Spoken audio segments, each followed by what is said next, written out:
Hey guys, welcome back. I'm Jamila from Color Me Crafty. I'm back with the HTVRont Autopress, and we're trying different vinyl materials. I did this hoodie and I used brick vinyl on it, and I honestly thought it would be too thick, but it did very well. I'll show you all of the materials that I used. We did some puff vinyl, we did some flock strip, regular vinyl, the brick vinyl. This hoodie was the thickest material that I had to press, and once you get the hood past the back of the press, it was perfect.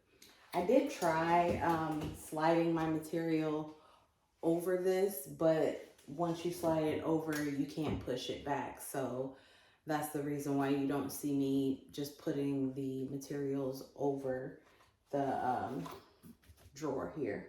Before we get started, go ahead and hit the subscribe button and turn the bell notification on so you don't ever miss any of my videos. And make sure you watch to the end because I show you a close-up of how everything came out after it was pressed. I have this hoodie we're gonna try. T-shirt.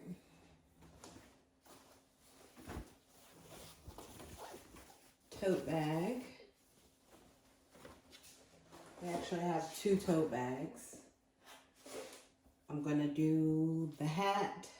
I've turned it inside out because when it's not inside out, it's really thick. So I just to avoid any problems, I'm gonna turn it inside out to press it. I'm gonna try this piece of wood also. And I have brick vinyl, puff, regular vinyl, and flock strip. And we're gonna test them all out, starting with the one that needs the lowest amount of heat. So let's get started by turning the press on and setting the temperature. The material that needs the lowest heat is the puff, and we need 285 for 10 seconds with that. So I'm gonna change this to 285, and I just press the temperature gauge and I'm turning it down. And I'll turn it up as I go to accommodate whatever I'm pressing at that moment.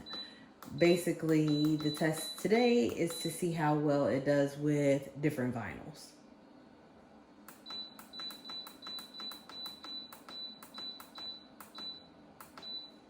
And then I'm gonna set this for 10 seconds.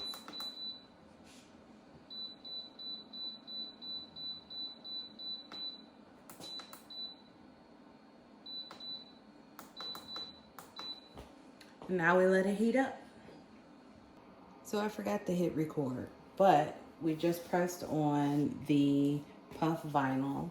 It did not do well. It doesn't give enough pressure for puff. That's why it has all these little wrinklies. But because it's a Halloween shirt, it actually doesn't look that bad on this. The next thing we have is the flock, and that's our skull cap. We're gonna adjust the temperature to 310 and the time to 20 seconds.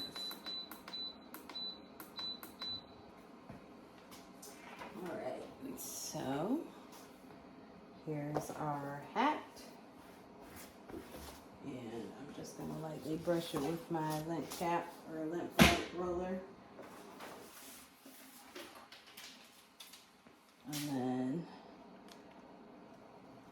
place on my design.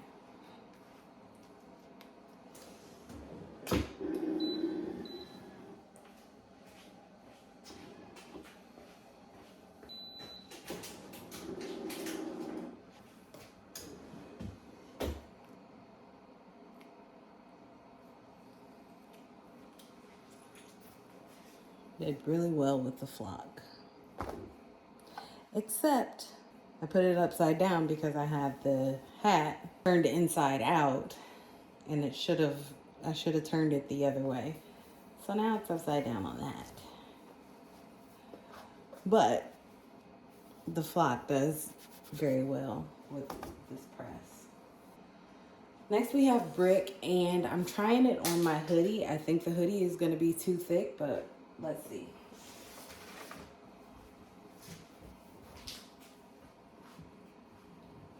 You gotta carefully get that under there. I don't know if it's enough room for it.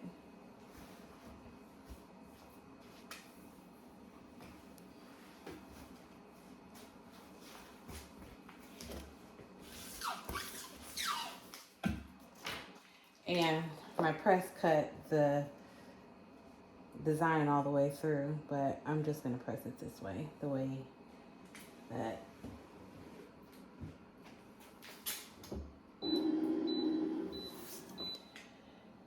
you can get it in there, but you have to give it a little force for it to go all the way in.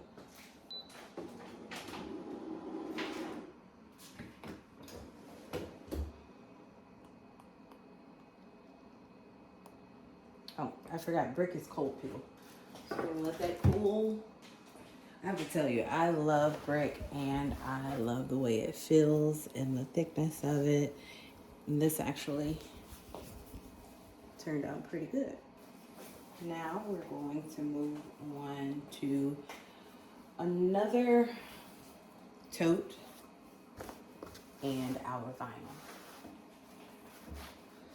This would be easier if I could slide the tote bag over the drawer here. So this is just regular HTV, Sizer HTV. I'm pulling on it because I could feel a fold in it.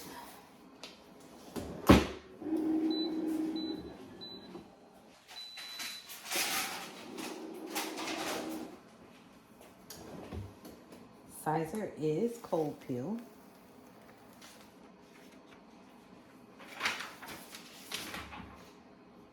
I don't know what's happening at the top here. It doesn't seem to get even pressure at the very top. So I'm gonna hit it again.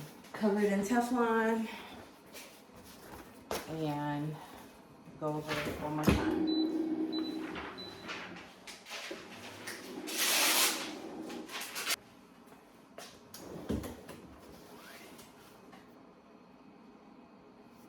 Same issue, it doesn't seem to have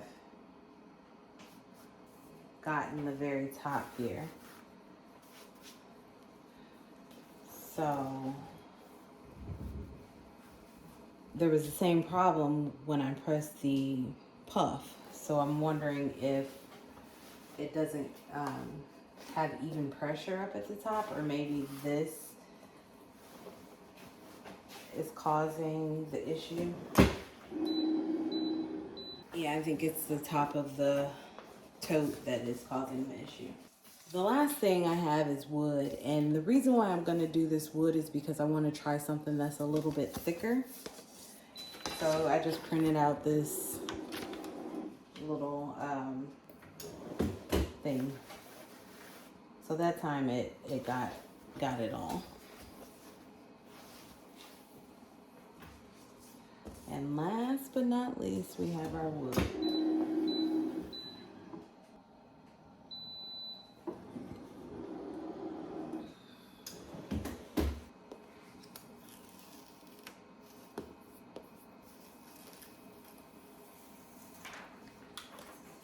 So with the wood, you can see that the adhesive squeezed out a little bit around all of the letters. You can kind of see it, you know, when the light reflects off of it. So all in all, I don't think wood is a good idea for using with this press, and I do not think puff is a good idea for using with this press. The first vinyl I pressed was the Wallacut Puff vinyl. And as you see, it came out super duper wrinkly. And those wrinkles are not supposed to be there. So that tells me that the press did not have enough pressure it didn't have the firmness in pressure that puff vinyl requires. And at first I thought maybe it was just this bag. I do know that this caused an issue up here with this pressing properly, but then I did the toddler shirt and it was just as bad. I may turn my other press on and see if I can get the wrinkles out. Next was the flock strip, which it did amazing with. It actually looks like it is embedded into the hat, but the problem is that I put the logo on upside down. I did this hoodie next with brick vinyl, and brick is a thicker material and so is this hoodie, so I was interested to see how well it did, and I actually was able to get the hood in there good enough that it pressed all the way to the top. This bag was done with regular sizer Easy Weed, and the only issue I had was up here, and I didn't realize until after it was causing the press to have uneven pressure. And last was this wood, but as you can see around each letter, there is adhesive that's squeezed out. So I wouldn't recommend using, I don't know, I won't say that I wouldn't recommend using it on wood. I wouldn't recommend using this Cricut brand on wood. I may test this out again later with a different brand of vinyl.